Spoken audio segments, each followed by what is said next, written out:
Your new shows are good, man. Oh, thanks. I haven't heard it yet, so I don't have any complaints. That might be the most John Syracuse thing I've ever heard. And I've said that phrase more than once in my life. Well, you got to keep pushing the bar forward if you want to succeed. My goodness. I haven't heard it yet, so I don't have any complaints. I don't even know where to go from here. So we have some follow-up, mostly about lightning cables and galore, really. And that begins with an image of a lightning cable with a reversible USB connector. John, why don't you tell me about this? Yeah, this is confusing if you just hear it. What it's talking about is a cable that you have now that you use to connect to your Lightning connector-enabled iOS device. So it's got a little Lightning connector on one end, and it's got a regular plain old big fat USB thing on the other end. And they're not changing the Lightning connector end. The rumor is, on these rumor sites, that they're going to change the USB end to be reversible. And they do that by, like, if you look at a USB connector head on, it's like there's an empty part and then a part filled with plastic, sort of. And this sort of takes the empty part, draws a line through the center of the connector and then flips it. So now there's an empty part on top, empty part on bottom, and plastic part in the middle. And this type of connector is not like an Apple invention, and it's not a new thing.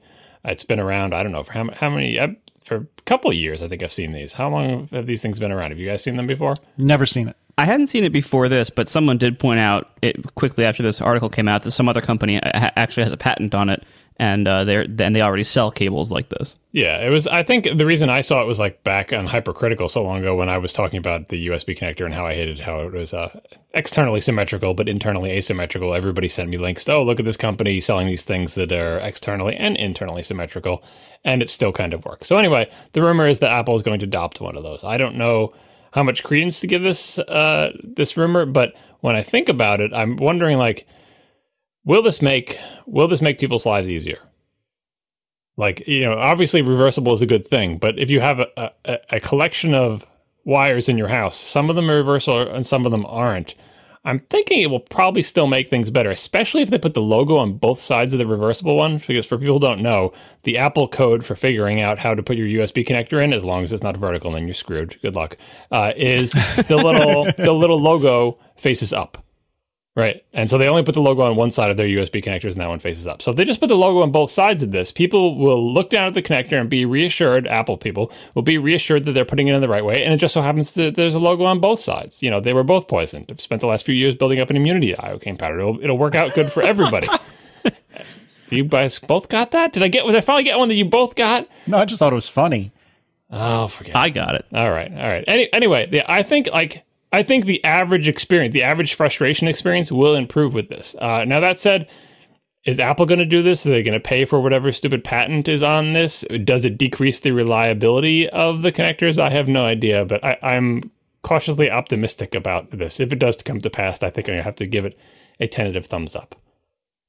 Which, at this point, is about as high praise as you could give, or would give. I would rather have that cool reversible USB, you know, whatever connector, which is much smaller than these giant things. And, you know, honestly, if you keep looking at the sides of those MacBooks, it's like, well, now that Ethernet is gone, the USB is looking pretty fat on the edges, right? So you got to slim down to the skinny one. I think two quick comments on this new connector. One, or this new old USB reversible connector. One is that I think it is a little bit less important that end of it be reversible, because I have to imagine that in many conditions, in many cases, possibly the majority, I bet a lot of people leave that end of the cable plugged in pretty much all the time, and they just have the other end, like the end that goes into the phone, that's the part that's dangling, and you connect the phone. So, like, for example, if you have a charger that's always plugged into the same spot on the same wall, and you just have the cable dangling there, and every night you plug the phone into that. Or if you have a desktop computer, or if you have a laptop docked to the same place every day, and then you have the cable just always plugged into the laptop, and then the phone end is open, you know? So it's a little bit less important, although certainly if you can get it there, it's better. The other thing is, if you look at this connector, if you look at those pictures that are in this article about, you know, basically looking at it head on, it looks like the way they did this was to leave less space for, you know, the part on the computer end that slides in to this enclosure. So it isn't like the part they cut out to make the second side of the plug. It isn't the same size as the full size cutouts on the one side of the plug. And so I fear that if you did this, I don't know how the port is constructed. I assume there are springy pins on the computer side of it that press against these terminals in here. The whole white thing, the whole plastic bit in the middle might move. I don't know if that's rigid. It might actually move. I have no idea how this connector is made. Presumably, like since this is an actual product in the market, presumably it fits in all standard ports somehow. Does it fit with more wiggling? Does something move? Is it awkward, or are there like weird non-compliant ports that it doesn't fit in? I don't know. Right, because my concern would be that if it's rigid, which it probably is, I think making it move would be problematic. If it's rigid, then it looks like it might compress the spring pins in the port significantly more than a regular plug, and possibly like loosen them up a little bit so that regular plugs might not work as well in that same port in the future. Yeah, if Apple puts this out, presumably they will have tested it to death with every single one of their products, and screw you if you try to plug it into your PC laptop or something to charge your phone. So, I think it's more likely Apple will skip this connector and just wait until the reversible USB plug is an official thing. Wait until Intel chipsets support whatever version of USB that needs, and then just move to that on other computers and call the problem solved. And put out a cable that has that on one end, and that's it. Yeah, so like I said, I have no way to rate this rumor. It's just some random thing, and the picture tells you nothing, so who knows? So speaking of lightning cables, a friend of the show, Daniel Jalkut, was sharing with us, amongst others, some shots of his frayed lightning cable and how it's always fraying. What is the little sleeve there, the cuff there? I always forget the name of it. Strain relief? Yes, thank you. So outside of the strain relief cuff, guess what? It got strained and split. Yeah, it seems like it's more of a strain delay cuff. Like it just moves the strain up the cable by a half inch and just puts all the strain at that point instead. Strain concentrator was the term some people use. Yeah, I think maybe Dr. Drang might have called it that. And so, like, he wasn't the only one who posted this. As soon as he posted this, and we'll put the link to the tweet in the show notes so you can all look at the picture. It's a lightning cable just underneath the strain relief. The plastic that surrounds the wire is split open. Tons of people tweeted pictures of their own cables all split in that exact same spot. Like, it was, I mean, obviously this is not a representative sampling. As soon as one person sees someone else's picture, they say, I have one like, but it's clear that this is where these things break. And this is a problem with these connectors. And one of the interesting theories I saw from somebody was that this might have to do with, aside from just bad strain relief design, might have to do with all of the harmful chemicals that Apple has been trying to take out of its manufactured products. I guess that the earliest analog I can think of is when they tried to remove lead from all their solder joints, which has the potential to make the solder joints weaker until they figured out how to do it without the lead. And there's some toxic chemical that someone in the chat room will look up and paste sometime later in the show that they used to use for the plastics that made them sort of more resilient, and, they didn't crack, they would bend or whatever, but it was a bad chemical and had bad environmental effects. So they changed to using plastics without that chemical, and it was like a transition period where the headphones felt like, someone in the chat room saying PVC, I don't know, but like the headphones felt kind of weird, and like it takes them a while to figure out, like, we could use what everyone else uses that makes the best product, but if it's environmentally unfriendly, we had to figure out a way to do it without that chemical. So that's one possible theory. The other theory that, the bad strain relief, that it's not actually gradually decreasing the strain of the bend, but rather saying, okay, well, the part with the sleeve isn't going to bend at all, and we'll concentrate all the bending right after it, and that's where your thing will split. Yeah, so I saw, a million of these pictures, like you were saying, and I can't remember not one lightning cable that I've had that has broken in any way. I have a handful of first-party ones. I have a couple of Amazon ones that I don't really care for because the lightning end is kind of fat. And I have a handful of monoprice ones, which I actually quite like. And not a one of probably 10 lightning cables that I have has frayed in any, or split or what have you, in any of these ways. And I don't know if maybe it's because I have so many and I'm splitting my time between all these different cables. I don't know if I treat them better. I doubt that. I sincerely doubt that. I don't know what it is. Maybe I just got the magic touch, but I don't have this problem. I did with the 30-pin connector. I tore through almost all my 30-pin connectors, but I have not had an issue with the lightning cable thus far. And so I'm sure I'm the weirdo, not everyone else, but man, I was looking at everyone else thinking, that's weird, man. Yeah, usage definitely is a factor because I have never broken a 30-pin connector or a lightning connector or and I've had tons of them. They're all over the house. They're still all here, right? I've never broken any of them. And it's not just dumb luck, and I'm not I've had too many cables for this to be like, oh, I just got lucky and never got one that failed. And these are super old. I mean, all the way up to I have an original iPod in the attic with the cable. It doesn't have any problems with it. That's not to say that it's these people's fault, because it's clear that people are going to use these devices in a way that breaks them, and it's Apple's job to make sure they don't break when people use them the way they use them. What are those people doing differently than I'm doing? Probably pulling them out by the cable. That's my guess.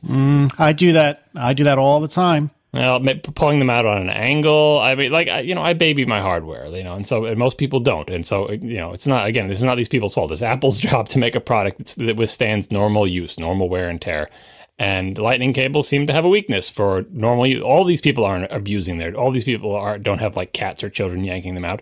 It's just that they are not, carefully pulling the connector out exactly perpendicular to the surface of the phone and all this crazy crap that people who are, anal retentive about their hardware do.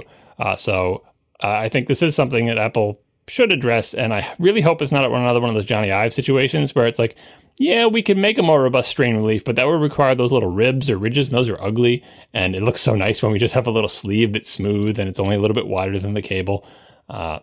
So I really hope that's not the case, and I hope they do improve the cable. And by the way, a lot of people in that same thread on Twitter were saying, if you have a busted lightning cable that you just used in a normal way but broke, there is some chance that you could go into an Apple store and just get a new one for free. How that works exactly? Some people said I had to make a Genius Bar appointment. Maybe you just look sympathetic and are nice and say, boy, I just got this phone a couple months ago and I've really just been using it normally and this thing broke. Is there any chance you can get me a new cable? Blah, blah, blah. Because the cables are ridiculously expensive. What are they? Are they $30? 20. I still feel like that's way high for anyway. The point is, occasionally, I don't think this is an Apple policy. It's not like it's like a warranty where they replace them forever when they're broken. It's not like an LL Bean type thing. But if you are nice and you talk to someone at the Genius Bar and they happen to have one, maybe you'll get a new connector. And this, I tell everybody this, this is a weird situation where it's not like you can guarantee them that they're going to get nice free stuff from Apple. Maybe they will, maybe they won't, but enough people do that you say it's worth a try. Go in there, be pleasant, be nice, explain the situation in a nice way, maybe you get a new cable. And if you don't be all angry that I read on the internet I'm supposed to get a new cable. I don't think so. But give it a try. All right, and speaking of cables, let's talk about Springy Bits, shall we? And John, I presume that was you that put this in the show notes? Yeah, last week we talked about where the springy bits are on the cable, where the parts that we just talked about this week, where the parts that move are. Are they in the cable or are they in the connector? The cable is easier to replace than the thing that the connector inside your phone or your computer or whatever. And a lot of people pointed out in reaction to the last show that there is one very popular kind of connector where the springy bit is inside the port, and that's the regular headphone jack. What is that, Marco? You would know, 1/8 inch? Is that called? Yeah, the 1/8 inch TRS jack, or in the iPhone, TRRS. No, I don't know what any of that means, but presumably somebody does, besides Marco. Tip ring sleeve. It's, like the segments on the plug. Tip ring sleeve is the regular stereo one, and then tip ring sleeve is the one that has the extra pin for the headphone thing, for the clicker. So tip is one contact, then there's a ring, and then what is the sleeve part? Yeah, the bottom part. Like the long part. That's just another point along the little cylinder that goes in. Yeah, it's how many, tip ring sleeve has 3 conductors. Left, right, and ground shared. And then tip ring sleeve has the left, right, ground shared on the remote. Doesn't it seem like both of the rings are also part of the sleeve? Anyway, whatever. Semantics.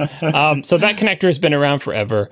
Obviously, well, maybe not so obviously. You might say, well, it's been around forever. That has the springy bit inside the connector. Obviously, putting the springy bit inside the connector is not a death sentence for a connector. But then the counter to that is, well, how many people have a headphone jack on some device they've had for a long time that's wonky now? Like that it doesn't, sometimes you have to twist the little connector inside it. Sometimes it doesn't stay in. Or perhaps you have a circa 2011 high-res anti-glare MacBook Pro where you've plugged a headphone jack or headphone set into it just a handful of times, and then the sensor or something got stuck between that and the infrared line out, optical, or maybe it's line in. Thank you. Thank you. The optical line in. Anyway, so the point is, I had to get a motherboard replaced in order to get that fixed. Thankfully, under warranty, because something inside the the headphone connector got totally out of whack and it refused to play via headphones or via the system speakers. Yeah, in my experience, the Apple headphone jacks are very stiff. Like, if they're going to get loose over time, maybe they will, and maybe the springy bit will get loose. But when you plug, especially if you plug an Apple headphone jack into an Apple iOS device, that is a stiff little click in there. It is not just a kind of, it feels secure to me. Now, maybe over time that will get loose, but especially with iOS devices, like the ticking time bomb in every iOS device is the battery. Eventually, the battery is going to be useless, probably long before any of your ports go bad. You can get the battery replaced, but then by that point, it would be like me taking my second-gen iPod Touch and go, well, the battery on my second-gen iPod Touch is fried. I could get it replaced for $99, but then what do I have? I have a second-gen iPod Touch running like iOS 4, so it's pointless. But anyway, everyone sent in that example, so I thought I'd just bring it up. You know, if they stop making the iPod Touch or if they just stop updating it ever again, you're going to be that guy because you're going to refuse to get an iPhone. No, I wouldn't. You think I'm going to use like iOS 7 when iOS 12 is out? No, of course not. If the alternative is to buy an iPhone? I'll find a way. Oh, God. All right, we only have a little bit more follow-ups. Let's power through real quickly. Local boy Sam Davies had some feedback for us. Last week, I talked about using Verizon. Well, Casey was debating whether he should sign up for that Verizon thing where they get his firstborn child. Oh, and let me quickly interrupt and say I did get my 75 symmetric internets, and I have not yet had to sell Sprout, so all seems well in the world. Carry on. Well, he's not here yet, but you'll see. They'll come for him. But I was talking about how you can use Verizon as an ISP and not use any of their crap. They're, like not using their router, not having one of their cable boxes in your house, not doing any of their on-demand stuff, not downloading their software. And I said the only thing I had left that I was still using for Verizon was DNS, because if I used Google DNS, I didn't get it didn't know the content delivery networks didn't know where I was geographically and would connect me to a crappier server instead of the ones that are nearby. So that's why I was still using Verizon DNS, but I hated it because if you type in a domain name that's, you typo it or whatever, you get sent to some stupid Verizon landing page with ads all over it. And Sam Davies and a couple other people sent in a link to a page on the FiOS site saying, hey, if you don't like that spammy DNS redirection, here's what you can do to change it. And as soon as I saw the page, I realized I've done this before. I've been to this page and I did it. And it's basically just you change your... You change the last digit of your DNS addresses from 12 to 14. The first three, what are they called? Octets? Is that right? Yeah, there you go. The first three octets are going to be different for everybody. That's the whole point. You have different DNS servers depending on where you are geographically. But if you just change the 12s to the 14s, you won't get redirected. And I did that years ago, and I just must have forgotten about it. And like in one of the OS upgrades, or maybe during the time when I changed to Google DNS and I changed it back. So thank you, Sam Davies and other people, for reminding me. Because I'm an old man and forget things, to rechange my DNS to be the non-hijacked one. All right. Console sales. We, I guess, didn't get this 100% correct? No, it's another data point that someone threw up in a tweet that I thought was interesting, because we keep talking about how the Xbox One and PS4 are doing, and we keep saying they're doing fine. And Jeff, what are we going to say for this? Keighley? That's what I was going to say. All right. Anyway, Jeff Keighley says U.S. sales for Xbox One and PS4 are up 80% compared to the first 9 months of sales of last generation Xbox 360 and PS3. So not only is the PS4 selling faster than the PS3, it's not just a little bit faster, it's 80% faster, and the Xbox One is selling faster than the Xbox 360 was. So this generation is not just doing okay and growth-wise, the uptake was faster for this generation than it was for the previous one. So I was a little surprised by that. I knew the PS4 was doing better than the PS3. I figured the Xbox One and the Xbox 360 were maybe neck and neck, but it seems like both consoles are off to a pretty good start. Excellent. And then finally, we enter the pronunciation section of the follow-up. And we have two entries. The first is regarding the thing that TiVo is using that isn't Flash, that is spelled H-A-X-E. Oh, Hover. Yeah. Well, apparently the correct pronunciation for that, as per High Endian, is Hex. Not Haxi, which is, I believe, what all of us agreed it probably was. I went for Hakes or Hacks. Those were my two guesses last time. Okay. But I would not have guessed Hex because that makes no sense, but there you go. We have a new sponsor this week. It is Casper. This is CasperSleep.com/ATP. That's Casper, like the ghost, CasperSleep.com/ATP. This is pretty cool. So it's a mattress, and they're an online mattress vendor. And the way they do it is, I think, worth noting. I think this is something really special here. So Casper sells a premium mattress for a fraction of the price of most premium mattresses. The mattress industry has inherently forced customers into paying notoriously high markups. And you know this. If you've ever gone to, buy a mattress, which I hope at least some of you have bought a mattress in your life, it is quite useful to have a mattress. You sleep usually every day, so it's nice to get a good mattress, in my opinion. And I've always told people, when you want to get a mattress, get a really good one, because how many times in your life do you buy a mattress? Maybe 3 or 4, maybe. Not a lot of times in your life that you're going to buy a mattress. So Casper is revolutionizing the mattress industry by cutting the cost of dealing with resellers and showrooms and passing that savings directly to the consumer. They're selling direct on their site. Now, one of the ways they can do this is because their mattresses are really cool. They actually bunch down. They come in a box, like a regular size box, and then you take it out and it basically expands into your regular mattress. Let me stop you there. So I got a Casper. They were nice enough to send me a mattress, and it did come in this. I got a full size mattress, and it came in a reasonably sized box. I'm not going to try to rattle off dimensions, because if I do, it'll be in imperial units. Then all the metric people are going to yell at me. So suffice to say, it was a normal size box. Right. Well, because usually when you get a mattress delivered, it has to come on a furniture truck. Right. Because it's way too big for UPS and FedEx to want to deliver. Right, exactly. And this was not the case. In fact, it accidentally got delivered to my neighbor's house, and he single-handedly dragged the box over to our house and was not a sweaty, disgusting mess when he arrived. So anyway, we take the mattress out of the box, and it has this neat little card with neat diagrams and I think acceptable typography. Setting up your Casper. So step 1, your Casper has arrived. Well, yes. Step 2, make sure to unpack your Casper in the room it belongs. Step 3, use the handy, sharp and steady blade to unbind your Casper. Start on the dot when there's a little dot on the packaging. Step 4, unfurl your Casper and cut open the remaining plastic wrap. Hear it sigh with relief. And I saw this and I was like, are you kidding me? And then sure enough, I opened this thing, and I guess because you were saying, it's vacuum wrapped or whatever. And so it's sucking in all this air. It sounded like it was sighing with relief. It was the funniest thing I've ever seen. So that is not a lie. It is really trippy, but really cool. And these mattresses, so they're made of, here, let me see how they describe it. It's an interesting combination. It's they call it just the right sink and just the right bounce. So it sinks down as you sit, but it can bounce back up. They use a combination of latex foam and memory foam. They combine these two things together for basically the best of both. They call it better nights and brighter days. I call it a good mattress. And what you get for this, this is a premium mattress. And when I bought a premium mattress about 10 years ago, it cost about $1,700 for a queen size. These mattresses start at just $500 for twin size, and the prices go up very reasonably. Queen is $850, $950 for king. I mean, these are really, really great prices for this quality mattress. This is, roughly, I would say roughly half of what you'd be likely to pay at a Sleepy's or a mattress store kind of thing. So this is really quite something. It's also very, I would worry, how do you buy a mattress without going and lying on it in a store? Well, buying a Casper mattress is completely risk-free. They have free delivery and free returns within 100 days. So you can buy this thing and try it out for 3 months and then decide whether you like it or not. Really quite awesome. It's that simple.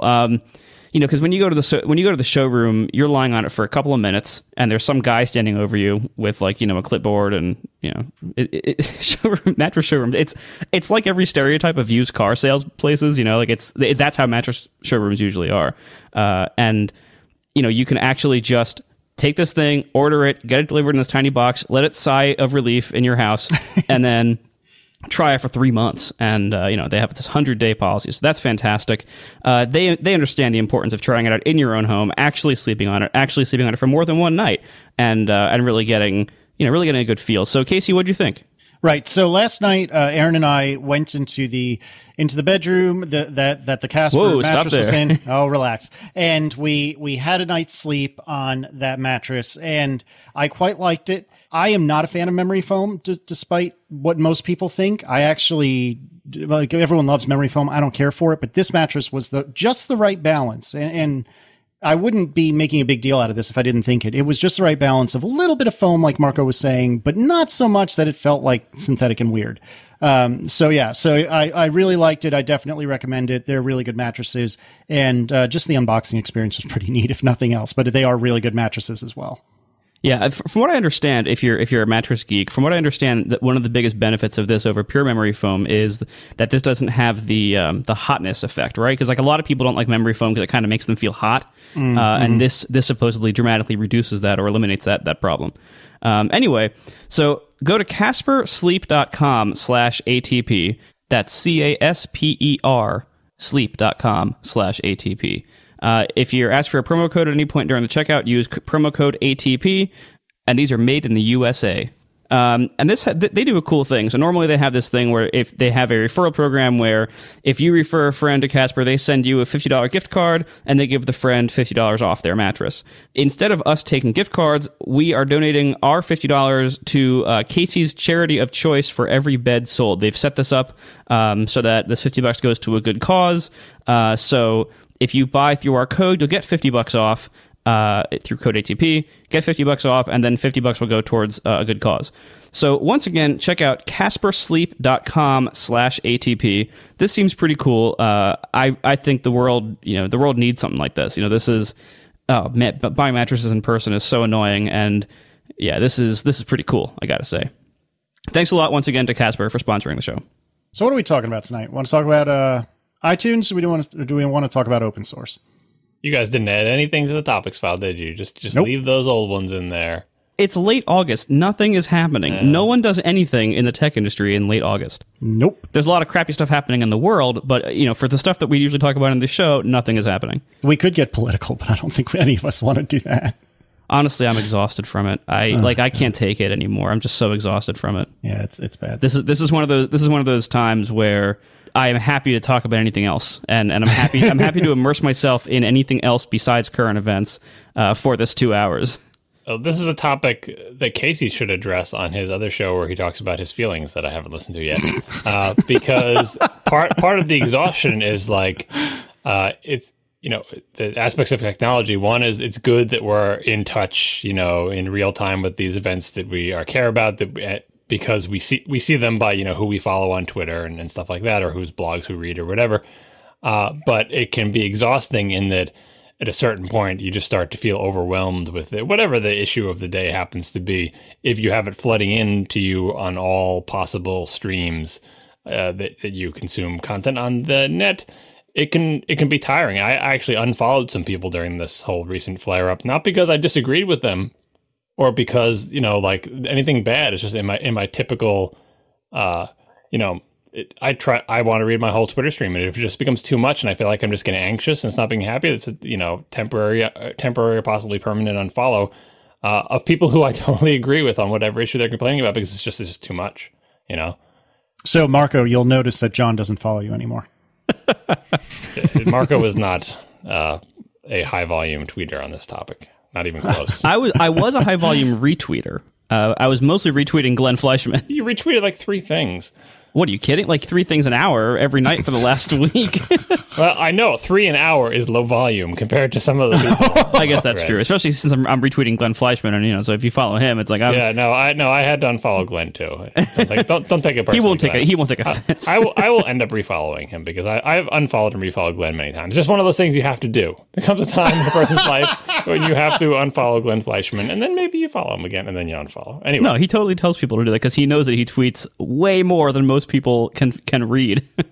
The other day, now I'm totally crossing over. But the other day I abandoned being a completionist on Twitter because I had like 400 tweets from a not very long amount of time. And I just went all the way to the top. And this was a very traumatic experience for me, but I'm glad that I've done it. I learned a lot that day. I think that means I win, Casey, right? Yeah, I guess so. Cause you're still a completionist, right? Yep. I mean, I am 99% of the time, but I was gone for like 2 hours and suddenly I had hundreds of tweets waiting for me. And I was like, screw this. My problem is my favorite Twitter client has a limit on how far back you can go in the timeline. And so if I fall very far behind on a busy day, I have to switch to my second favorite Twitter client to get back far enough. And my second favorite one doesn't have a unified timeline. And that drives me insane because now I have to read 2 different things far back and like mentally re-interleave them in chronological order. I don't know how you people use these clients that aren't chronological. I don't understand why you, unquestionably one of the smartest men I've ever met, have such cognitive difficulties interleaving these two things? Or even, why do you even need them interleaved? Who cares? Because it's a running conversation. It's a time-ordered sequence of messages. They're not random. They're not two separate streams. It's one thing. One person says one thing, another person says nothing. Just because one person put an @ in front of his message, it somehow is in a different timeline? No. It doesn't make any sense. Everything should use unified timeline. Well, the unified timeline makes sense if you're a completionist, always. But like for me, like I use Tweetbot, and which doesn't have this feature, which sounds like it's probably your secondary client. I use Tweetbot because overall I like it more, but like I don't need the unified timeline because I'm not a completionist. I used to be. And it took way too much time, and now like I can't do that anymore. But even if you're not a completionist, when you're skimming though, it's better to skim in unified timeline because then you just have one thing to skim, and you can sort of see the flow of the conversation. Are these two people bantering back and forth, interspersed with random people mentioning them, or like I just think it's easier overall. But anyway, whatever. Well, yeah, but I am a completionist for my mentions, just not for my public timeline. By the way, yeah, people in the chat are pointing out. Do we want to talk about the things Twitter is doing by messing with your timeline? I haven't seen it. Have any of you seen it? I haven't, because none of us use the official client. Right. I mean, what is there to really say? It's probably self-serving for Twitter. It pisses off all the long-time... Well, explain what it is first. All right. So Twitter has decided that if you favorite something and Twitter believes it to be... Or I'm sorry, if somebody else favorites something and Twitter decides that that's relevant to you for whatever reason, that they will show that favorite in your timeline. So let me give you an example. So John favorites some weird thing that has to do with video games. And for whatever reason, I am interested in video games, according to Twitter. That favorite that John gave to someone I may or may not follow could appear in my timeline. And so suddenly Twitter is taking control of your timeline, which is a very Facebook-y thing to do. Whereas, as many people have pointed out, Twitter in the past, up until this change, has been more or less allowing you to control your own timeline. And this is doubly true of third-party clients where they're not doing like sponsored tweets and stuff like that, or at least not yet. So the more passionate Twitter users are really up in arms about this. But it makes sense that Twitter's doing this because it's completely self-serving. It makes sense that I don't like it because I'm completely self-serving, and I'm either going to deal with it when it affects me in Tweetbot or I'm not. And I mean, I don't see that there's that much debate here. Well, it's a crappy thing to do though, and it matters a lot because we're locked in. So like there's two problems here. Number one is that Twitter has now ruined favorites. Basically, they've now like favoriting a tweet used to be a way that you could passively and very subtly give someone some slight positive feedback that they might see. and that was basically it. So I favored all sorts of stuff that, stuff that I wouldn't retweet necessarily because I wouldn't want to necessarily repost it to people who follow me, but it's like, a nice quick passive feedback thing. So now they've added more weight to that. Now, favorites have always been kind of broken because it was always very hard to view who favored your tweets and to be notified of it and everything, like in any kind of scale. So it wasn't necessarily a great system at first, but the way they've quote fixed it now is kind of redundant because they have retweeting, and so now they've made favorites basically act like retweets in many places, and they haven't said, as far as I know, on their page about how they're now ruining our timelines. I don't think they've said it will work this way exactly forever. I think they've just said we are going to start inserting things into your timeline that might be relevant, and this is one of the ways they might determine what to insert is what's been favorited by other people. But I wouldn't expect it to always work that way, or for that to be the only reason to cause things to appear in your timeline that people you don't follow. The thing is, like Facebook. What Facebook has done with their timeline has basically made it so that they, by default, hide almost everything from you. And, if let's say you have 10,000 people who like your page on Facebook or whatever, and if you post something on your timeline, on your wall, I don't know. I'm sorry, I'm not a Facebook user, really, so I don't really know how most of these terms work and how this stuff works. Basically, only a very small percentage of the people who have expressed interest in seeing everything you post will actually see that. And then you can pay Facebook to increase that percentage. But it's really a pretty scammy system. And it frustrates a a lot of people. It frustrates companies who have made Facebook pages because that's where people are, and then all of a sudden, like, their traffic to their page drops to nothing because they don't pay Facebook for ads to reach the people who have already said they want to be reached. So that, that's like, imagine if your tweets were only shown to 10% of your followers. It's like these people chose to follow you, but your tweets are only shown to 10% of them. Unless you join their ads program and, start paying them for every person who follows. Like, that's what Facebook does. That's Facebook's current business model. And so that's crappy for Facebook. And it doesn't affect most of us because most of us are Twitter people. Anyway, so Twitter doing this is breaking the way the timeline works. Now, they already have broken it with ads. And most of us who use third-party clients have never seen the Twitter ads because they don't show in third-party clients yet. And there's no guarantee they ever will. Twitter might choose not to, just so they can control like what the ads can do, give them like the rich experiences with the cards. Like somebody posted earlier today that you can build your new Acura within this Twitter card and all this crap, because people want to engage with brands. And what Twitter is doing here is breaking the medium potentially.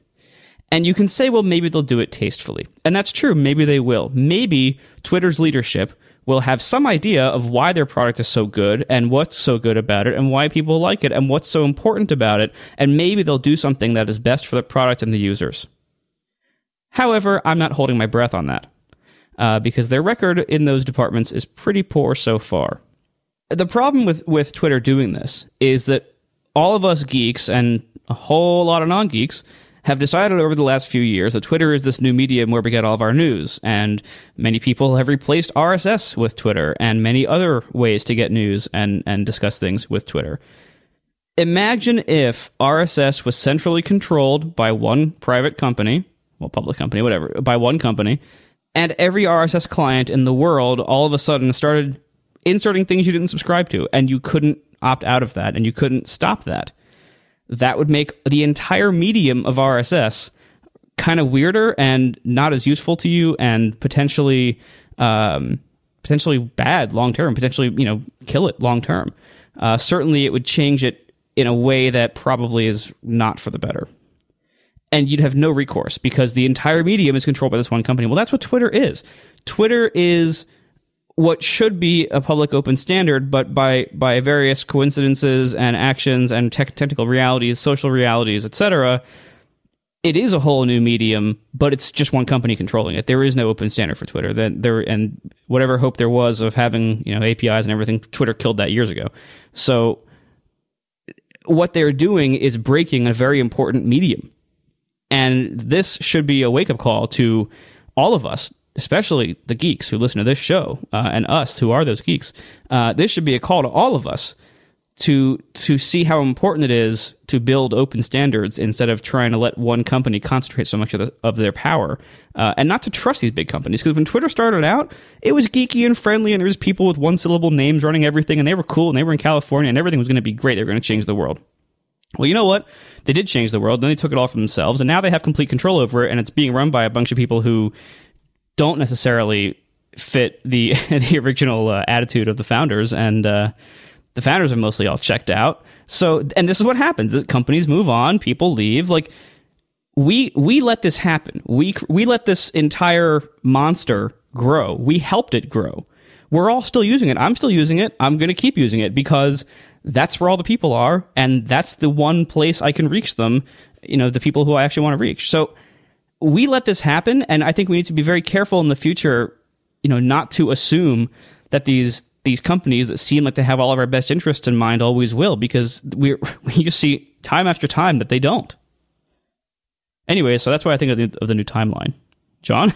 I was going to say that when this happened, it made me think again, where do we go if this goes south? Because app.net is gone and Tent is not, we went through this once when they were doing a bunch of things that we all hated. And then a couple of things sprung up to try to replace it, and none of those really worked out. But it's because if they went full Facebook on this, we would, I don't know if we would leave, but I would be desperately looking for someplace else to go. Because all I need is my little circle of people to be there.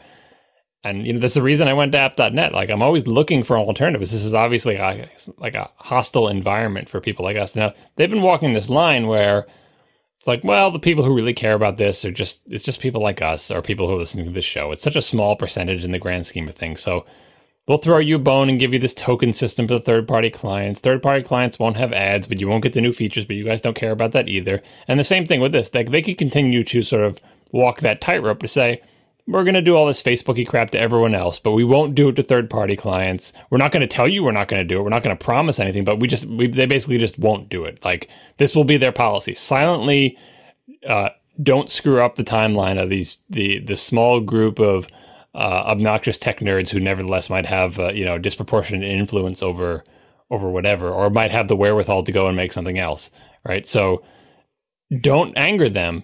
Don't tell them you're not angering them on purpose. Just leave the fear and uncertainty there about what's going on, but really, don't stir the pot too much and just kind of ignore them and leave them off in the corner. And so far that strategy's been working. Like, they've been doing obnoxious things to the people who use the official Twitter client, which is like everybody else but us, and I guess Cable Sasser. Sorry, Cable. I don't know why he does. He likes it, but he's sad about this too. And then just kind of don't rile up the hornet's nest that is those tech nerds who might try to go elsewhere. But yeah, no, I don't like this at all. I hope it doesn't happen to me. And if it does start happening, I don't know what I would do. Like, it takes a pretty big critical mass of people to make someplace else viable. And app.net didn't get it. Yeah, and I think app.net is still, strictly speaking, around, but certainly no one that I am familiar with still uses it as far as I'm aware. One thing I wanted to ask the two of you guys is, how do you use favorites today? So as an example, I tend to come down in the Marco camp where if somebody does something that I want to kind of give a kind of quiet nod of approval to, I'll typically do a favorite. Or perhaps if someone, usually Guy English, makes a joke at my expense, but I want him to understand that I think it's funny and we're cool, bro, favorite. But there are plenty of other ways that you could use favorites. Like a lot of people, for example, tend to use it for bookmarking. So, Marco, you kind of covered how you do it. John, what do you do for favorites? What purpose do they serve in your world? I just want to tell you that I still am using app.net, just so you know. I still have it running every day. Oh, really? Occasionally people post something there and I see it. I don't really post anything there. Maybe I'll reply to someone once in a while, but I still run it. I'll probably run it until like the servers don't work anymore. I don't know. If a tree falls in the woods. Yeah. Anyway, right now it's really low traffic. Like I can check it like twice a day and be all caught up. I think there was like 2 posts in the past 2 days in my timeline. So for favorites, I favorite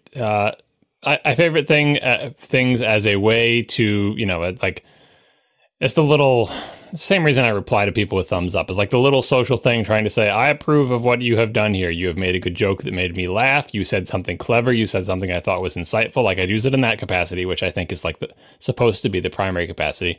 And the other way I use it is I will want to find this tweet later. So like a bookmark.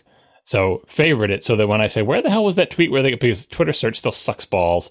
And I hate, like, Google, you have to, Google site twitter.com, type in some words or use in URL to try to narrow, like, it's just terrible. So favorite is my way of saying, I don't have time to deal with this tweet now, but either, like, I'm going to put it in the ATP show notes, or it's something that I want to think about or write later. It's some OS 10 thing that I want to put in my notes. I favorite it as a bookmark. And I don't have so many favorites during the day that it's hard to go through them. I only do like a handful of favorites a day, so it's easy for me to find old stuff. Fair enough. I trying to quickly figure out how many favorites we had, but you didn't talk long enough, so I don't know. But I was going to compare because I favorite constantly. I like vomit stars on Twitter. Yes, you are an over favoriter. Like the same thing as like you just explained a situation that I would essentially never do a favorite, where if someone teases me about something, I don't feel the need to favorite them to let them know I'm not mad at them, because I feel like that's the default. And if, whatever, like, yeah. Wait, Casey, you do that? Like, if somebody makes a joke at you that is insulting to you, you favorite it? Well, no. So if it's somebody that I like, and again, we'll pick on Guy English because we all like Guy English. Well, you retweet them, Marco. Speaking of unhealthy seriously. behaviors. Anyway, go on. But yeah, so I want Guy to know that I may not be replying to this with some snarky comeback of my own, but we're still cool. I'm not offended by it. I'm not running away with my tail between my legs. I thought it was funny. I got a giggle out of it, but I'm not going to take the effort to continue this conversation. But hey, here's a favorite to let you know I understand. I saw it and it was funny. We're cool. The funny thing is, like, do you guys ever check the favorites that you're receiving? I get notified on my computer, but not on my phone. You get notified with like an actual OS X notification that comes sliding in? Mm-hmm. That's crazy. Well, because sometimes, again, firstly, I don't have but a fraction of the followers that you guys have, although over 9,000, what's up? Anyway, so the point is that a lot of times I'll make a really sarcastic, obnoxious joke that is meant in a guy English kind of way. Now that's becoming a verb. But I'm making like a guy English kind of joke. And I want to know that if I'm making a joke at, I don't know, maybe Jason Snell's expense, that he thinks it's okay and funny and cool. And if he throws me a favorite, then I know, all right, I don't need to apologize profusely and hate myself. And if he doesn't throw me a favorite, why not just make that the default? Well, just assume you don't have to apologize and hate yourself, and assume that everyone gets your jokes unless they actually tell you that they didn't. Marco, this is the difference between you and I. I'm kind of serious, but anyway. No, I think it's funny that we all seem to be using favorites kind of correctly, except that like all the people who I follow who I'm favoriting, they probably all use third-party clients, and most of them have enough followers and get enough favorites that it might be annoying to be notified of each one. And the third-party clients, like they don't really show your received favorites in anywhere useful because there is no good API for it. I think most people do what I do, which is go to a site that shows you your accumulated favorites. I use Favestar. Tons of people use those services, and I think that's reasonably healthy. It's not good to be obsessed with it, to be unhealthy, but like it's a feedback mechanism. Have you made a funny joke or not? If nobody faves it or nobody RTs it, it is less funny than, or to be surprised that you said something you didn't think resonated, but then like a huge percentage of your followers fave it or RT it. And the ratio of fave and RT, is this something people are faving to try to give like, oh, you made me laugh, or I thought that was interesting, or are they RTing it in like, this is something I want my followers to see as well? So I definitely look at Favestar, but that is like, that doesn't come at me. I go to Favestar when I'm interested. How have I done for today? You know what I mean? So again, like anything, some people can get obsessed with it, and as soon as they tweet, they're sitting there on their favorites thing saying, "Did I get any favorites? Did I get any favorite? Who favored me?" But it's a balance. So you don't use any site to show you the number of favorites or retweets you got on your tweets. No, I'll occasionally be notified by Favestar that I did something that got a lot of favorites, like crossed some threshold, like 100 or 200. Yeah, those emails are obnoxious. No, they just reply me on Twitter. They say, congratulations on your 100-star tweet or whatever. And that happens, a few times a year. It's not a frequent thing that I get. I did recently start checking my retweets tab, because the third-party clients can show. Just like, your last few tweets and how many retweets they got, basically. So I did check that. Boy, this is boring. Well, it's a really quick real-time follow-up, then we'll go to the next awesome thing. I have 8,753 faves. Marco has 7,969. John, Mr. Stingy Syracusa, 1,489. I think I have the right number. Of course you do. I think I've been on Twitter longer than you guys, too. You probably think you have too many. Yeah, that's probably. I mean, half of those are bookmarks, or more than half, probably. You don't actually like that much stuff. Tell me about something cool, Marco, other than favorites. All right. Once again, our longtime, probably most frequent sponsor is back. It is our friends at Squarespace. Squarespace is the all-in-one platform that makes it fast and easy to create your own professional website portfolio and online store. For a free trial and 10% off, visit squarespace.com and enter offer code ATP at checkout. A better web starts with your website. And I got to thank them also, because they sponsored all of Relay FM's new shows, and that's just a cool move. So thanks, Squarespace, for doing that, too. Those guys are friends of ours. In Casey's case, they are one of us. And so, yeah, thank you for that. Anyway, and listeners, if you aren't listening to Relay FM, for God's sake, go do it. These shows are great. Mike's back, Steven's back, Casey's back, Federico's back. Who else is on there? I don't. Who's the Pen Addict guy? I don't know his name. Brad Dowdy, is that right? Yeah, so he's back, too. All these people are back. It's fantastic. Anyway, Squarespace is simple and easy.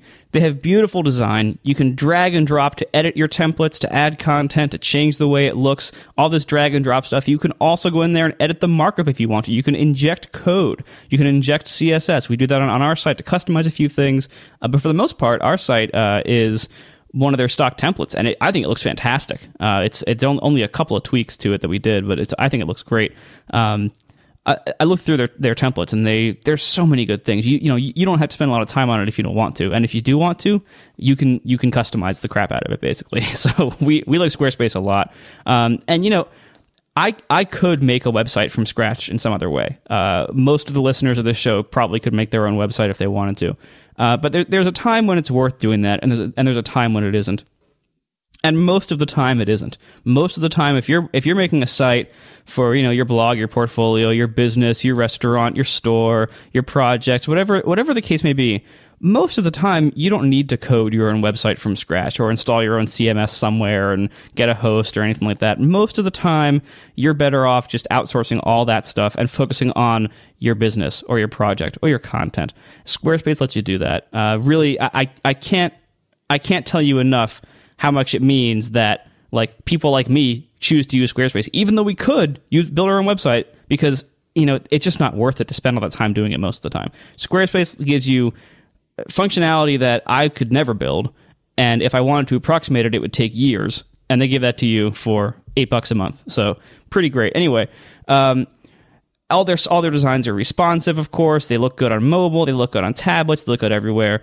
They also have commerce. You can, as I said, you can build a store there. You can sell physical or digital goods.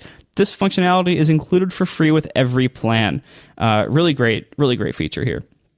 Anyway, go to squarespace.com and use offer code ATP at checkout. You can start a free trial before you check out with no credit card required. And you can just start building a website. Just try it out. You don't have to listen to me blab about this for another 10 minutes. Just try it out. You can see how good it is yourself. When you do decide to sign up, make sure to go to squarespace.com, use offer code ATP to get 10% off your first purchase and to show your support for our show. Thank you very much to Squarespace for supporting our show and so many other great shows. Squarespace, a better web starts with your website. All right. So, Marco, are you running Yosemite in any of your computers? What, are you crazy? No. Okay. I am not either. So I have not seen the new version of iTunes. And I'm assuming it's Yosemite only, isn't it? Or am I crazy? I've been assuming that it, like all versions of iTunes, it will be released not just for Yosemite, but for all recent versions of OS X, which is why I'm basically not saying anything about it in the review, because for all I know, it could be released before Yosemite even comes out. Like, they do that all the time. It's only visible in Yosemite now, but there's no reason to believe that they could release that iTunes whenever it's ready. It's not like it's going to be Yosemite only, I assume. I hope that's true. But today, it's Yosemite only. As far as I know. I mean, I haven't gone looking. Sometimes they have like iTunes beta downloads in the developer portal. I haven't looked for them. No, neither have I. All right. So, but you have spent some amount of time with iTunes, John. Is that right? The new one? Yeah, I've played around with it. And do you have any thoughts about it? As I've said on past shows, the first thing I do with every new version of iTunes is bring up the preferences window and see if it's still app modal. And if it is, I lose interest. And it's still app modal. Sorry, probably NDA, whatever. This is not the gigantic, so iTunes 11, I think that was the one where they did the larger overhaul where the sidebar was hidden by default. And it's like the one we're all using now. I think that's 11, right? Yep. And that was like, well, look, they really changed the UI. And it was different. And there's lots of things that are interesting improvements. And it's clear a lot of thought went into it. It's also weird. I've gotten used to it more or less, but I did make the sidebar visible. So I kind of go back to the old mode. The new one even goes farther in that direction, but it's not a complete rethinking. And so it's like, well, you're breaking my habits, but are you giving me an application that's faster, that's more stable, that has, that does its job better, or are you just kind of like redecorating? And I'm not going to say the current version of iTunes we're using is just redecorating, because I think the way, I know some people hate this because they got used to the old one, but like the way they handle the up next stuff and everything is interesting. If you like the old way, then I can understand why you're pissed off that they made this new way, but I wasn't all that happy with the old way, and the new way has some features that I like. But it just doesn't feel refreshed. And this topic is coming to us because Todd Vaziri wrote in and asked about like photos on the Mac. We talked about this in the past show. Photo is going to replace iPhoto. We don't really know what that's going to mean, but one thing we do know is it's not going to be iPhoto with like the UI refreshed, right? It's going to be, let's rethink how we do photo management. And his question was, he was wondering if we might see Apple do the same thing with iTunes. And, everyone's been waiting for this. When is Apple going to do something with iTunes? Either split it up into a bunch of individual applications or just rethink what it means to do whatever the hell iTunes does, which is like play music and let you buy things and watch movies, but also sync and back up your iOS devices. And it's just, I don't know. And so I think that's a good question. What does it mean? What does the next gen iTunes look like? What does it mean to rethink iTunes? There's a lot there. I think what a lot of people forget is that iTunes has to run on Windows. And the reason it has to run on Windows is because, it's not necessarily because Apple needs to sell music and movies to Windows people. I mean, I'm sure they like doing that, and I'm sure that's a significant portion of buyers. But the biggest reason is that people who sync iPods and iPhones and iPads, people who sync iDevices, need something to sync them with on Windows. And by keeping all this functionality in iTunes, it lets them have this shared code base that runs on both Windows and Mac and handles all their iOS syncing and media needs for them. So I would say we're not going to see the kind of big rewrite and split up of functionality that I think most of us would like in theory. I'd say we're not going to see that until it's no longer necessary to have a version of iTunes that runs on Windows. So what does that mean? So right now... Wait, why do you think we won't see that until iTunes doesn't run it? Why? If anything, it would make that job easier. If they split it up into pieces, the only piece that needs to live on Windows is the piece that lets you sync your iOS devices, and that presumably would be a simpler app than constantly having to keep the full functionality of iTunes updated and running on Windows, right? Well, not necessarily. Well, first of all, they, keep in mind what syncing iOS devices includes still. You can still, and I still do, manually sync media over to your iOS devices, because you know what? iTunes Match doesn't always work. And a lot of times, it's a lot easier to sync over a whole bunch of downloaded files that you already have on your computer, put it over a wire and put it on your device, than to try to do the same thing over the internet and use God knows how much bandwidth at no idea how fast it's going to go. It's... Well, how does this stuff get onto your Mac? Like you're saying, like home movies that you take or something like that? Music, movies, whatever the case. Yeah, but I think all that stuff comes from the network to begin with for most people. Like, I don't think a lot of people are taking home movies and then putting them into their iTunes that way. Like, if they're on their iOS device already because they take them on their iOS device. Yeah, but a lot of, I'm talking more like, movies that you buy from iTunes, music that you've accumulated over the last decade. Like people have large media collections that they want to sync quickly to a device. And a lot of times re-downloading it all over the internet is impossible or impractical. So there is still the need for this. Also, a lot of people some people might still back up over cable. That's less important these days because I think iCloud backup is by far more popular. But either way, there are still a lot of people who do this. Now, there is one other major part here, which is iPods, which still exist. They're not doing that well, but they still exist. They're still for sale, and there's still a good number of them out there. And the number is probably going down over time, but it has a long way to go down. So iPods, most of them have no network connection, and so you need to sync an iPod from iTunes. There is no other way to get music onto, excluding the Touch, but the non-Touch iPods are what I'm talking about here. Oh, the Touch isn't doing so hot either, but you need to have some way to get the media onto those and manage that media, and iTunes is still required for that. So I think we're not going to see... So I think, Apple is a very patient company, especially when it comes to big technical shifts like this. I think Apple is probably going to do what it needs to do with iTunes only after it can discontinue the Windows version or substantially shrink it down. And I don't think that's going to happen until it is no longer important to be able to sync music to iPods from Windows. Well, they have a technical debt problem, though, that even if you decide that every ounce of functionality that's in iTunes, including visualizers and crap like that, needs to stay there because a rewrite of the iTunes application, like long-term, eventually will be required.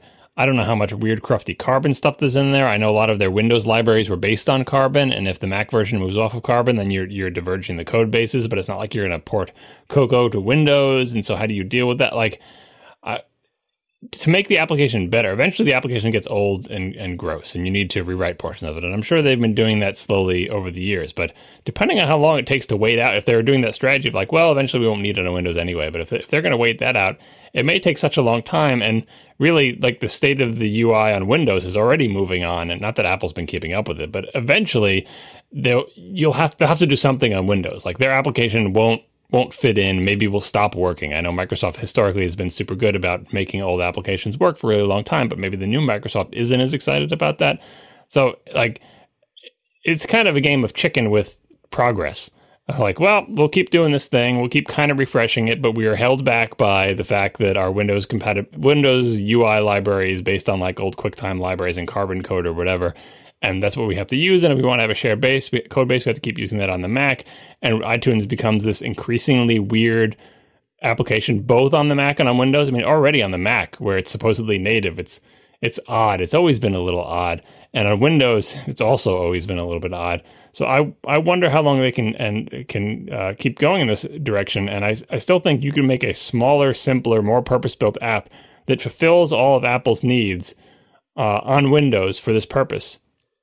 You know, that like take out as much as you can, but still let people sync their iPods and buy things and put them on. But it becomes like the whole purpose of that application is like what you said. Why do they need it on Windows? This is a companion application for your iOS devices, and that's all it is. And if that's how you focus the application, it looks and works very differently than it does now. It doesn't look like a music player that also has this other little thing you can click that changes it into kind of an iOS device management application. Like that's all it is. It's just an iOS device management application. And I would think that if they did that iTunes is important enough that they could dedicate a team to write iTunes for Windows as a separate application, to not be obsessed with sharing all the UI code and everything. To say, look, you're like the biggest technology company in the world. This is a core part of your business. iTunes sales keep going up and up. Can't just spare a small team to write a full native, I'm sure Windows people would love this, a full native Windows application. The only parts that it would share would be like underlying faceless code and have the UI be all custom for Windows. And that may be actually easier than trying to keep these two code bases handcuffed together as they sort of lurch onward through history. It's just so much to redo, though, because as I'm listening to you guys, I'm looking at the chat, just enumerate all these other things that iTunes does. And one thing that I came up with, and maybe it was in the chat as well, is like iTunes can still burn CDs, right? That's still a thing, believe it or not. And rip them. Yep. And rip them in various different codecs with constant or variable bit rates. I mean, there are so many things that iTunes does.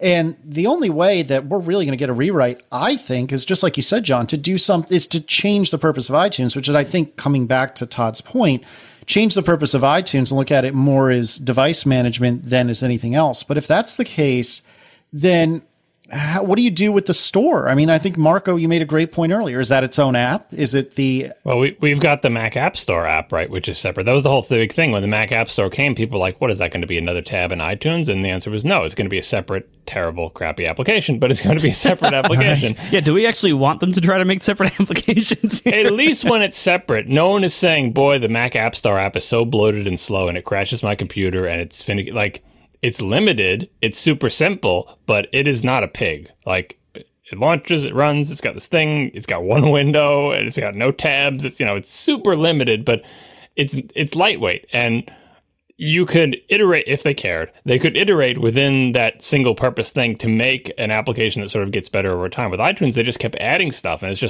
it's an impossibility to have one application that does all of these things. And they, like, for the Windows purpose, if you really think the only purpose of iTunes on Windows is so people can sync iPods and iOS devices, then make an application for syncing iPods and iOS devices for Windows. And then on and then the question is, what do you do on the Mac? Well, on the Mac, we want to also offer a music player.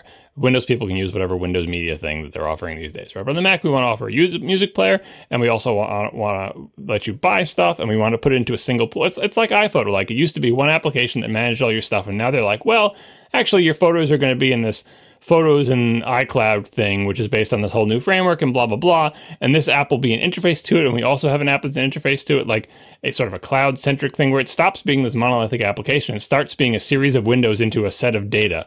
And that's why you can, well, if you had a separate music player and a separate iOS syncing app, would they have to have duplicates of the data? No, it'd be like one pool of your stuff. And where would your stuff be? Probably in the same amorphous place that your photo stuff is going to be. Like, that's... and if they really wanted to go crazy, I know this is crazy, Apple, to hold on to your seats when I suggest this. I don't want you to fall over. But there's one way you can make a single interface for multiple platforms to have access to data that's on a server somewhere and it's called a web page. You could have web app. Like, I'm not saying this has to be the main interface. Once again, are you sure you want this? I'm not saying this is the way it has to be, but like every other company in the world, like they would immediately go to that. And of course, we also need to have a web interface to whatever, to our email system, and we'll call it Gmail. You can use local clients too, but Yeah, because that works great. It's not ideal for, I like Gmail's web interfaces. It's not ideal for iTunes type stuff, but if they're going to put all your photos into the cloud and just some local subset is on your machine, why can't all the stuff you buy through iTunes also be, it's already in the cloud, right? iTunes Match, all my stuff is already in the cloud, but I have no access to it anywhere except for on a Mac or a Windows computer running iTunes or on my iOS device. Web interfaces are such a natural fit for a pool of data that's already on a server somewhere. Why should it be tied and just have local caches of stuff? Like I think that's where all of Apple's applications are going. They just don't want to go the last step to do the web interface. So I'd be perfectly happy to have slim client side interfaces, that stuff. But if they wanted to address Windows and didn't want to write a separate Windows application, some kind of web integrated thing could work for them. So what you're saying is that you think it would be an improvement if Apple made more applications that are like the Mac App Store app and more web apps. Yeah, but and less like iTunes. Yeah. But aren't the store apps basically mostly HTML anyway? Yeah, they're sort of like Apple's version of web apps, where it's not really a web app, but like they want to have control over everything. But it's like a really poor performing web app, because like the time it takes for Mac App Store pages to load is way more than the time it takes like an Amazon.com page to load. Those Amazon.com pages are filled with crap, and yet they load instantly. But the Mac App Store is like load. It's like going back in time to Netscape 4. We are sponsored this week, finally, by our friends at Backblaze. Backblaze is unlimited, unthrottled, uncomplicated online backup that makes your files also, as a bonus, available everywhere through their apps. You can try it for free with no credit card required. So what does this mean? Backblaze is online backup. I'm a huge fan of Backblaze. I've used them for years, long before they had us. We had them as a sponsor. I've been using them for a long time. I have myself about 2 terabytes in there. My wife has about another 2 terabytes in there. They're probably losing money on us, but that's all right. They're cool. They're friendly, and it's fantastic. It's just $5 a month per computer, and so for most people, it's $5 a month. I cannot possibly express how good of a value this is. If you look around the industry, try it. Look around. Try to figure out where you can back up with unlimited space for $5 a month. It's pretty great. And it works very, very well. I've never had them throttle my upload. That's why they say unthrottled. Again, unlimited space. And it's just simple. Their software is nice. It's founded by ex-Apple engineers. They made a nice Mac app. It fits in with the system. It's not running some kind of weird runtime or any kind of like weird cross-platform interface or anything like that. It's really great. You can also go to their website. And if you want, from any other computer, if you're like traveling somewhere, you can go to their website and restore any of your files and have access to your files that are stored on Backblaze. So like if you like left a document you were working on at home and you didn't put it in Dropbox or anything, it was just like sitting on your desktop, you left that document at home. Now you can bring that with you basically by restoring onto a laptop that you have with you. You can also use their apps. Now in the past, I have a couple times I've mistakenly said that they have iOS and Windows and Android apps. Sorry, nobody has Windows apps anymore. But I had mistakenly said they had an Android app in the past. That turned out was wrong, but now it's right. They just released an Android app. So I was wrong in the past. However, now you can get your files from iOS and Android. Backblaze has a 15-day free trial with no credit card required. All you got to do is create an email and password account, and you're off. That's it. There's no add-ons. There's no gimmicks. No additional charges. It's online backup, and I'm telling you what. Online backup is so great. It protects you from so many different hazards that might happen. Even if you have a computer with like a time machine drive on your desk or something, there are so many like environmental problems that could happen. Floods, fire, theft, all this electrical problems, like all this crazy stuff could happen that would take out both your computer and a connected backup that you have sitting on your desk. With Backblaze, you have an extra level of security that is just unparalleled. It's so nice. It's really, incredibly reassuring to know that your data is really safe there. Anyway, it is the simplest online backup to use. Just install it, and it does the rest. Go to backblaze.com/ATP and start your free trial today. Backblaze.com/ATP. Thanks a lot to Backblaze for sponsoring our show. Now, getting back into this discussion about iTunes for a second, I have one little thing to say here that I'm sure will be a quick topic that nobody will argue with. is iTunes really that bad? Does it really justify? Oh, it is bad. Does it really justify all of the work that it would take to rewrite the whole thing, break it up into different apps, lose Windows support, lose some of the... But you're not losing Windows support. You're making a new one of those too, remember? Well, yeah, but then, like, you know, is the media store still there? You know, like right now they also enjoy a benefit of, if you have an iPhone and you want it to sync to your computer, you have to install the iTunes Music Store, and you have to look at it sometimes, and so that has to drive sales to some degree. If you have an iPhone, you mean an iPod, right? Yeah, I guess. You don't need iTunes for an iPhone. iOS devices don't need iTunes anymore. But anyway, yeah, so some devices still need them, most don't, I guess. But the point is, iTunes works. It doesn't work great all the time, but it does work. And, you know, is it really worth them spending so much time to rewrite all this stuff? That's a massive amount of time where it would not only be very expensive for them and would take a lot of talent away from other projects, but it would also, in the meantime, probably get worse before it gets better, because rewrites always have a ton of bugs at first that, you know, the bugs they fixed over the years or addressed in some other weird way, they got to like resolve all the same problems again. Like, it would be a massive job. What's more important to Apple, iTunes or iPhoto? That's a good question, actually. I'm not sure. And they're rewriting iPhoto. What I'm getting at is like, yeah, but you can keep going with an application for a long time, but at a certain point you need to sort of overhaul it. Like, and it's like, oh, I don't want to do this. There's always some excuse not to redo it, because you're like, well, but eventually, like, time runs out. Like, you know, 10 years, 20 years, 5,000 years from now, iTunes will be rewritten, right? You know, and you have to do it. It's the same thing with the new language stuff. Everyone just wants to put it off forever. And iTunes is not just some obscure application. It's like, well, you know, whatever, we're getting along with it. It's okay. iTunes is like the cornerstone of their entire, strategy for selling digital content. And that's why they're afraid of changing. Like, oh, don't touch iTunes. We need it to be like, if you screw it up, if you make the new version crappy or whatever. And maybe that is why that iPhoto gets the treatment. Because like, well, we screw up iPhoto, it's all right. We already screwed up iMovie a couple times and we survived that or whatever. But iTunes, you can never change. Well, you can't just like never touch it, and you can't just like, well, we'll just keep rearranging the furniture, we'll just keep doing changes to the UI, because basic functionality has gotten super terrible. Like podcasts, which I thankfully, thanks to you, Marco, do not manage in iTunes anymore. But right up until you released Overcast beta, I was doing it in iTunes, and this has just gotten worse and worse. And I don't listen to that many podcasts. I'm kind of like a moderate podcast, maybe 10, 12 subscriptions. But managing them in iTunes was a nightmare. And it's like, these are just like little MP3 files. I felt like all these people who manage stuff in folders, like I can manage stuff in folders better than you can. And now it's gotten so bad. Like they've added features, but now like I was trying to clean through my iTunes podcast library to try to like delete episodes and find ones that I haven't downloaded and mark ones for saving. It's just torture. It is not friendly. I could never expect anybody but me to go through this. I would never instruct someone else, oh, get iTunes. It's an easy way for you to manage your stuff. Like, I can barely use it to listen to music just because I have it set up the way I want. I have my playlist that I want. I have iTunes Match, which I think is a valuable service. And, I just get it just so and just hit play essentially and a next track to skip over because I use random play through my playlist. It is not a pleasant experience. It doesn't make me feel good about the application. And I'm not saying it needs to change right now, but eventually they need to do something. And I don't know if they can wait out until the Windows version doesn't work. And all the excuses about why you don't want to rewrite something this critical, like you could say that about anything. They said it about classic Mac OS for way too long. iTunes is not at that point. Their programming language arguably wasn't at that point, but these things take time and they're hard to do. And so sooner or later, it's got to be done.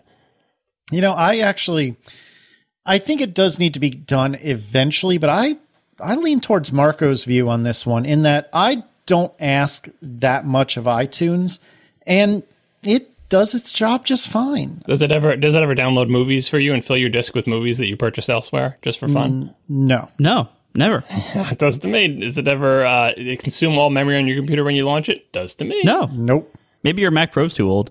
No. iTunes is a buggy program, and it has unfriendly bugs, and it has tons of crap in it, and this is like a delicate thing you don't want to touch too much, like as a user, and it's not pleasant, it's not friendly, it's not nice. See, and for a regular, like not super duper power user, I'm not so sure you're right. I think it gets the job done. Could it be better? Yes, it could be better. But you keep saying it gets the job done. Yes, obviously it functions. Like it does what it's supposed to do, but we're arguing like, is it good enough? Is it up to Apple standards? Could it be improved?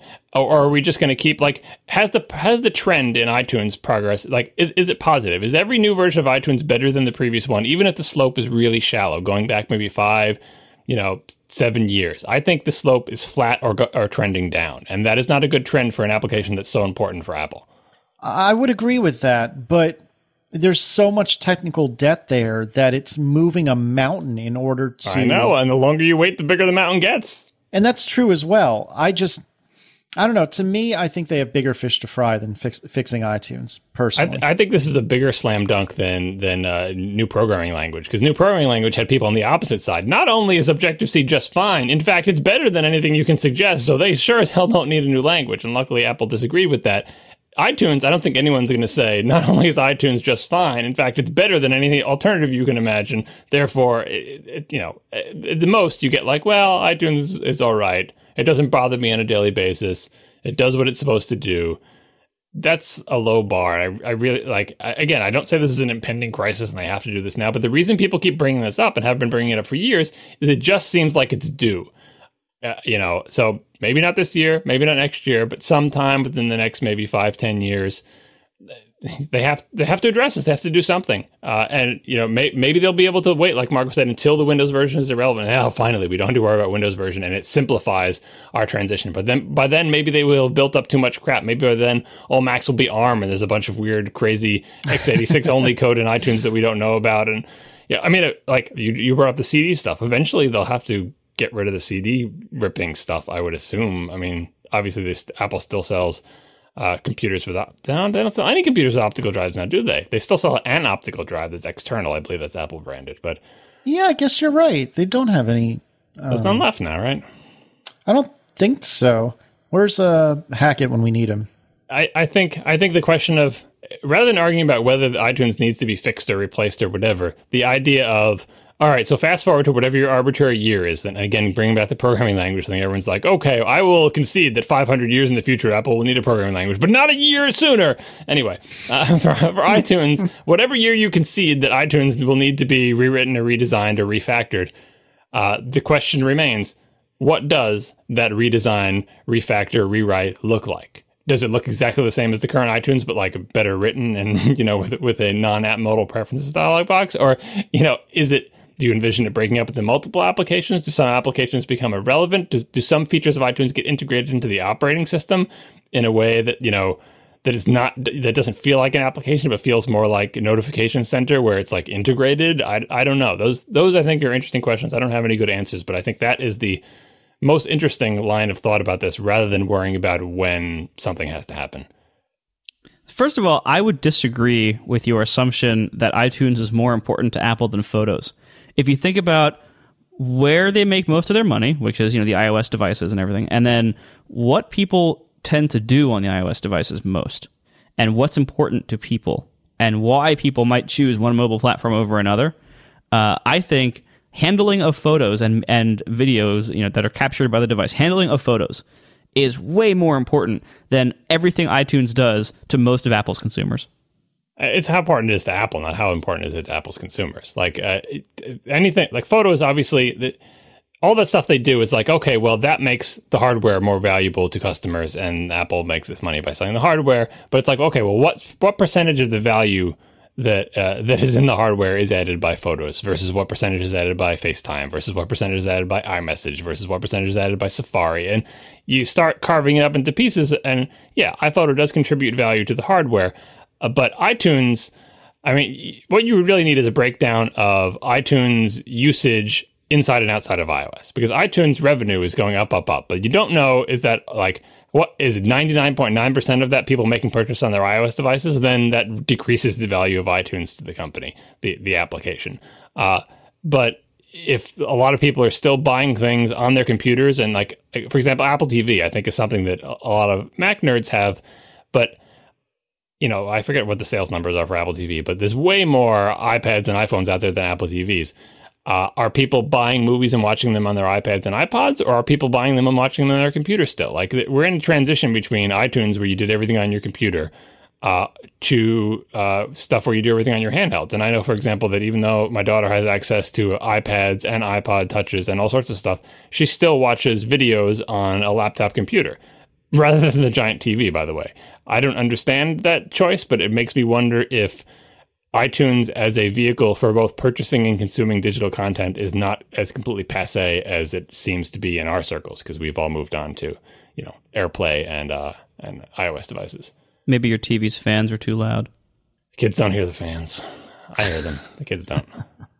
I'm kind of glad, because then you don't have to worry about them accidentally leaving it paused and getting burned in or whatever, but it is weird. Are we good?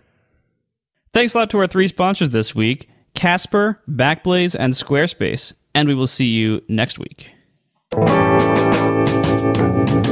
Now the show is over. They didn't even mean to begin, 'cause it was accidental. Oh, it was accidental. John didn't do any research. Marco and Casey wouldn't let him, 'cause it was accidental. Oh, it was accidental. And you can find the show notes at atp.fm. And if you're into Twitter, you can follow them at CASEYLISS. So that's Casey Liss, MARCOARMENT, Marco Arment, SIRAC, USA Syracuse. It's accidental. They didn't mean to. Accidental. Tech podcast so long. I'll be dead in 3 weeks. I hope not. This iOS 10 review. It's going to kill me. Okay. Well, that's possible. So how's it going? I wasn't going to bring it up, but how's it going? It's terrible. Oh God, I don't even want to talk about it. I don't know good? how.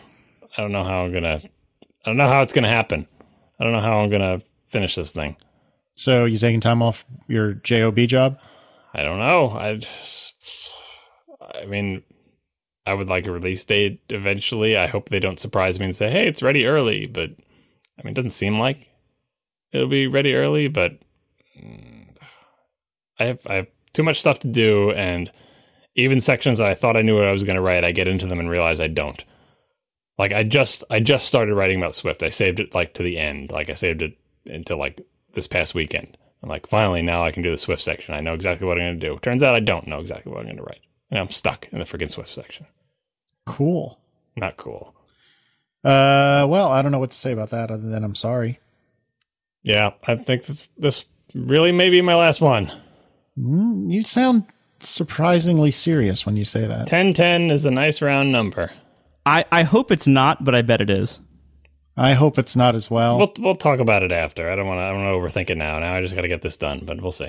Well, you don't have to really decide till next summer. Yeah, exactly. That's what, you don't want to so you don't decide whether you're going to have another kid right after you have the first one. Yeah, it's probably the worst time to decide that, actually. Right. Well, this is really my 15th kid. So if we go in OS 10 review terms, so I don't know. Right. And this is the worst time for you to decide whether to write another one of these next year or not.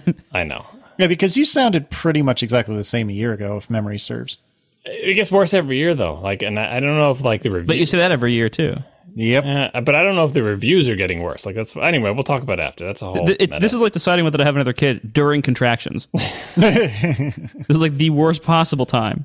Funny. Anything else going on? I don't know. I still don't.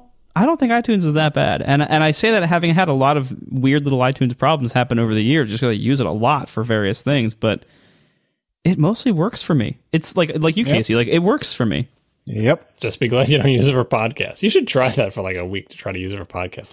I used to. Yeah, me too. They're actually paying attention to the podcast feature now, which you think would be good, but it's actually kind of they're adding features that are good. I've always wanted to do that. I've always wanted to be able to tell iTunes that it should save this episode. I've always wanted better control over which ones it downloads and so on and so forth. But everything is so slow and painful, and everything is at a different mode on a different screen and a different view. And I don't understand how it could be so damn slow. The recent update had a note in the release notes that was improved performance problems in podcast, blah, blah, blah.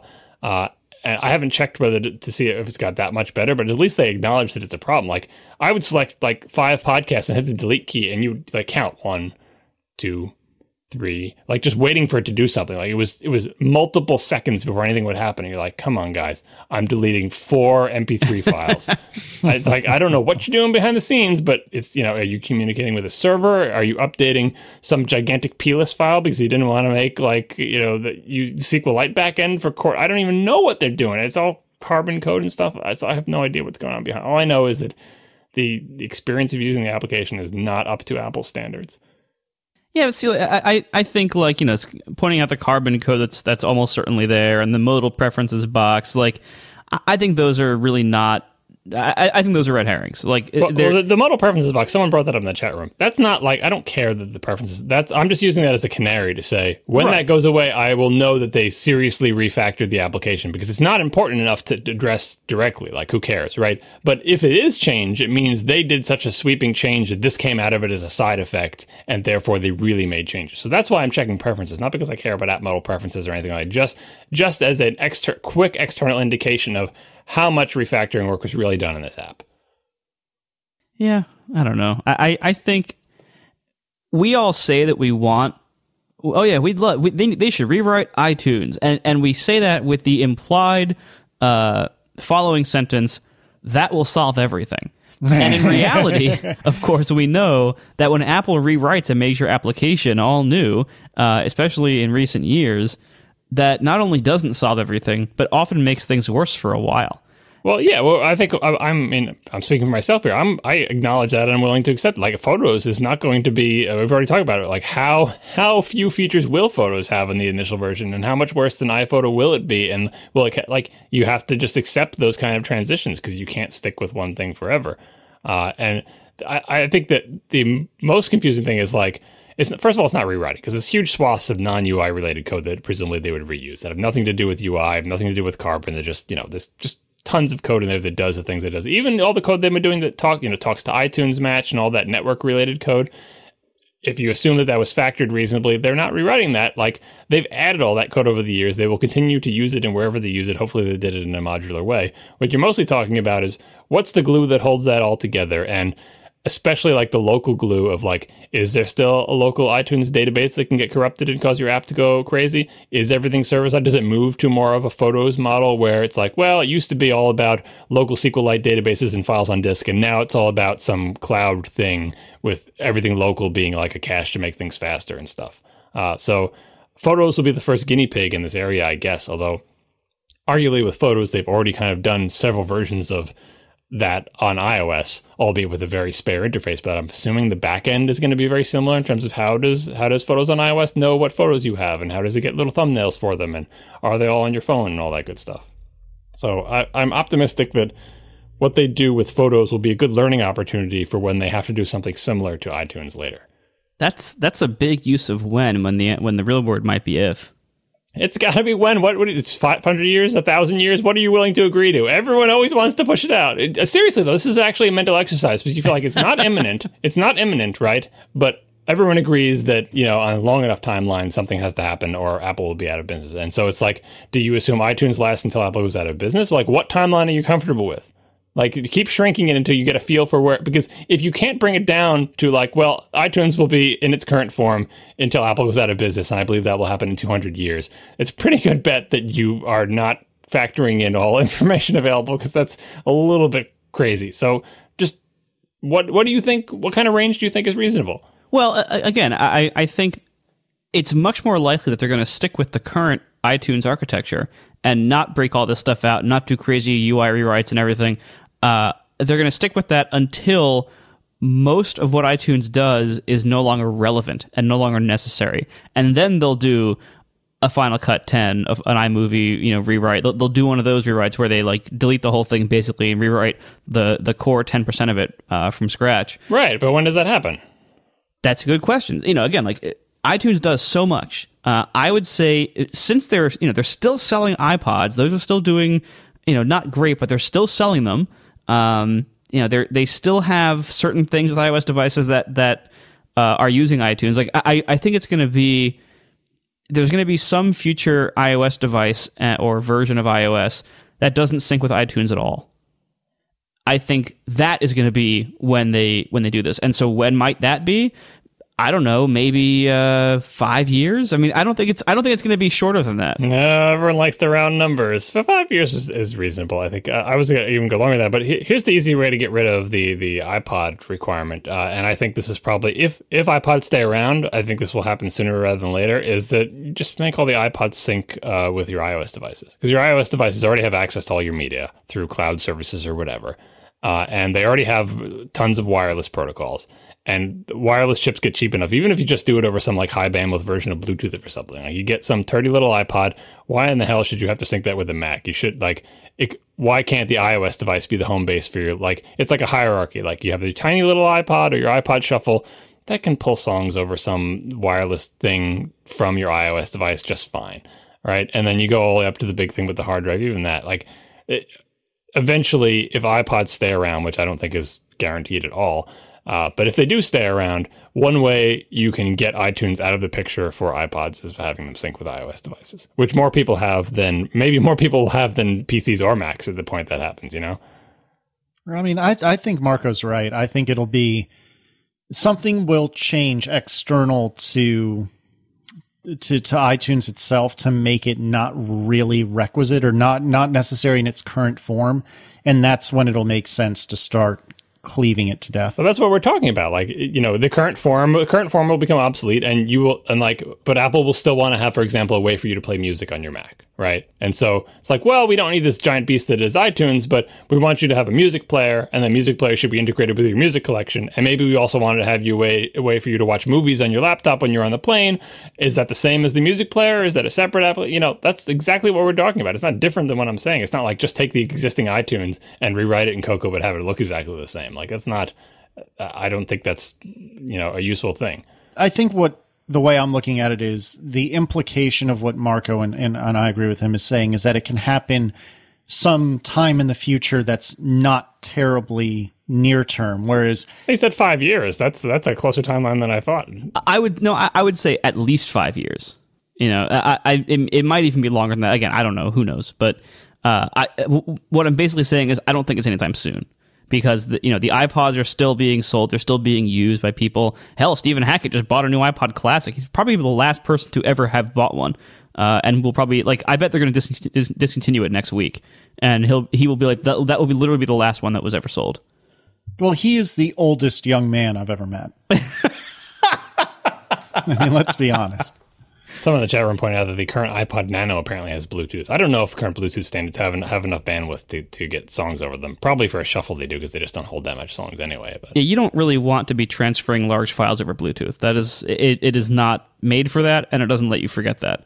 It's just not fast. Yeah, but like Wi-Fi, I mean, you know, we're at the point now where maybe it would make them a little bit more expensive, but you could build in a little Wi-Fi thing inside. Certainly a Nano, maybe not a shuffle. Yeah, I mean, well, they have those little. Those SD cards with the Wi-Fi thing at the i5? Remember those for cameras? Yeah, and those aren't that good either, and those are also extremely slow. Right. Well, I'm just saying in terms of like how small can you make a Wi-Fi thing? You can make it really small. Obviously, if you don't have to bury it inside a potentially metal camera or something, like you could design, you know. Anyway, we have the technology to do this now. It's just like, is it worthwhile? Does Apple even care about iPods, or does it just let them fade off into the sunset? We'll see.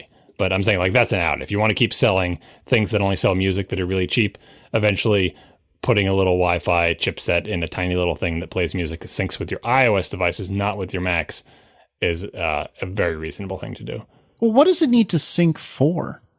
How do you get music on it? How do you get anything iTunes Match. What if iTunes Match is no longer paid? Right, but you don't want the Wi-Fi to be used all the time because it's got a tiny little battery. You just want it to be like that. You can't just have it like la-di-da, I'm wandering around my house picking up my songs from, like, you would want it to basically have the radios off all the time except for when you're syncing. And why would it have to sync with iOS? Because it doesn't have a screen on it in the case of a shuffle. So you need something to say, what do you want on your iPod Shuffle? Pick the songs here or whatever. And that's your point. You know.